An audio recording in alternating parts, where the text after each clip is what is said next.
Hello दोस्तों, नमस्ते। आपका स्वागत है यूपी की सीमा की रसोई में। तो कैसे हैं आप सब? आई होप आप सब बहुत ही अच्छे होंगे। तो आज मैं आपके लिए लेके आई हूँ कोकोनट की बहुत ही खस्ता और करारी ये कुकीज़ रेसिपी। ये रेसिपी बहुत ही सिंपल तरीके से बनाएंगे और वो भी हम घर की कढ़ाई में बनाकर इसे तैयार करेंगे और बहुत ही आसान तरीके से, बहुत ही झटपट ये बन जाती है। खाने में बहुत ही टेस्टी होती है। बहुत ही आसान तरीके से आप इसे बना सकते हैं क्योंकि बच्चों को ये बिस्किट बहुत ही पसंद आता है और हम घर में भी चाय वगैरह पे बिस्किट का यूज़ करते ही हैं। तो बाज़ार से क्यों लाना, हम इस रेसिपी को घर पे ही आराम से बना सकते हैं जब तो चलिए बनाना शुरू करते हैं अपनी रेसिपी। तो यहाँ पर हमने 1/4 कप घी ले लिया है। घी हल्का सा मेल्ट है। घी को एक मिक्सिंग बाउल में डाल लेंगे और उसमें हम डाल देंगे 1/4 कप घी लिया है तो 1/4 कप ही हमने यहाँ पर चीनी का यूज़ किया है। और दोनों चीज़ों का परफेक्ट माप आप लीजिएगा जिससे कि आपका जो बिस्किट है वो बहुत ही परफेक्ट बनेगा, बहुत ही खस्ता बनेगा। तो इस तरह से चीनी और जो हमने घी लिया था उसको इस तरह से मिक्स करेंगे जब तक कि वो फ्लफ़ी ना हो जाए, क्रीमी टेक्सचर ना आ जाए उसका। तो आप देख सकते हैं कितना क्रीमी टेक्सचर आ चुका है हमारे घी और चीनी में। तो हम इसमें अब डाल देंगे जिस कप से हमने चीनी नापा था, जिस कप से घी, उसी एक कप से 1/4 कप हम यहाँ पर डाल देंगे डेसिकेटेड कोकोनट और उसमें डाल देंगे थोड़ा सा बेकिंग पाउडर।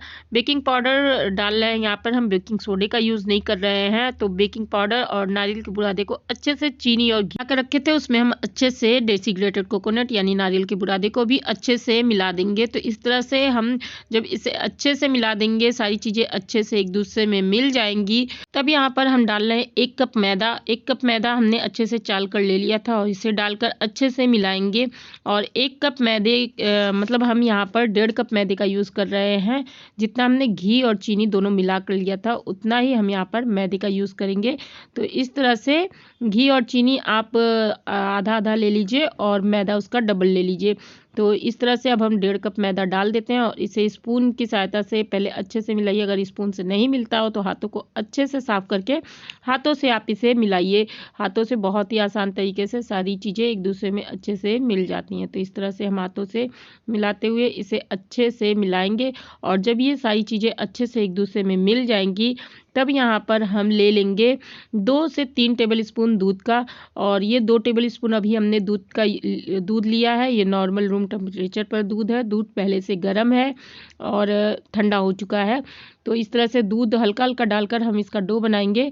दूध यहाँ पर आप ज़्यादा एक साथ मत डालिएगा, थोड़ा थोड़ा डालकर डो बनाइएगा। जब कम होगा तो आप यहाँ पर 2 टेबल स्पून दूध और ले लीजिएगा। तो इस तरह से हम डो बना रहे हैं। अभी हमारा डो अच्छे से बन नहीं पा रहा है इसलिए हम यहाँ पर थोड़ा सा दूध का और यूज़ करेंगे। 2 टेबल स्पून दूध का इसमें यूज़ किया था, अब 2 टेबल स्पून दूध और ले लिए हैं और इसे थोड़ा सा हम डालकर इस तरह से हाथों से डो बनाएंगे।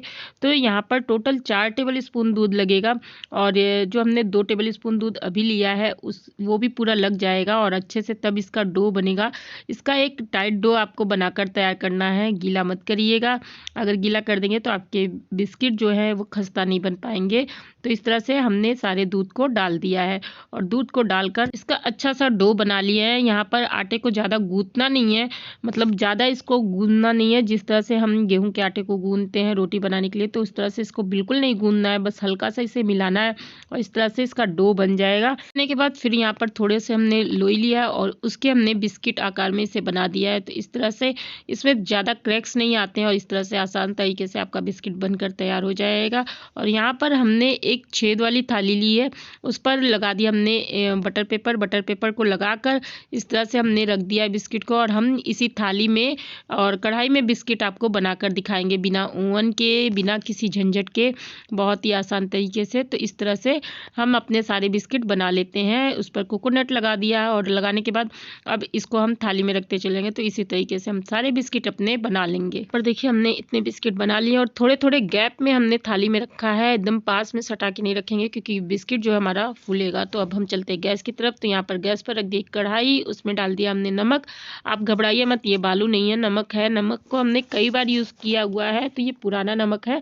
आप एक बार नमक को यूज़ कर लीजिए तो उसे फेंकिए मत, किसी डब्बे वगैरह में या फिर पॉली वगैरह में बांध कर रख दीजिए, फिर आप दोबारा इसे यूज़ कर सकते हैं। और नमक डालना बहुत ज़रूरी है क्योंकि नमक डालने से इसका टेम्परेचर जो है बैलेंस में रहता है। तो इस तरह से नमक को हम कर लेंगे एक बार अच्छे से गर्म और नमक अब हमारा अच्छे से गर्म हो गया है। तो यहाँ पर खोल लेते हैं और इसमें डाल देते हैं अपने बिस्किट की थाली को और रखकर इस तरह से अब इसे ढक देंगे। ढककर इसे हम 15 मिनट लो मीडियम गैस पर अच्छे से पकाएंगे। देखिए 15 मिनट में बहुत ही अच्छा सा कलर आ गया हमारी बिस्किट में। तो 2 से 3 मिनट हम इसे और अच्छे से पकने देते हैं और 2 से 3 मिनट में ही अच्छे से पक कर तैयार हो जाएगा। तो अब हमारा बिस्किट और अच्छा कलर आ चुका है, तो हम निकाल लेते हैं। अब इससे ज़्यादा डार्क हम इसे नहीं करेंगे क्योंकि अभी ये ठंडा होगा तो थोड़ा सा डार्क हो जाता है। तो इसे निकाल कर और हम अगला बिस्किट अपना रख देते हैं। तो अगला बिस्किट हम रख रहे हैं इस तरह से।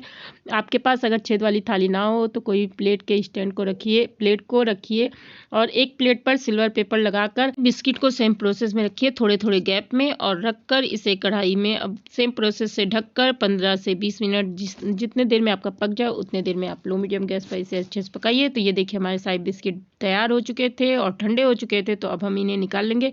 गरम गरम मत टच करिएगा, गरम अगर आप इसे उठाना चाहेंगे तो ये नरम होते हैं और टूट सकते हैं। और इस तरह से ठंडा होने के बाद देखिए कितना अच्छा हमारे बिस्किट का लुक आया है और बहुत ही खस्ता ये बिस्किट बनकर तैयार हुए हैं। तो दोस्तों आपको ये रेसिपी कैसी लगी हमें कमेंट करके जरूर बताइएगा। रेसिपी अच्छी लगी होगी तो रेसिपी क्लिक लाइक करके चैनल को सब्सक्राइब करके बेल आइकन जरूर से दबा दीजिएगा।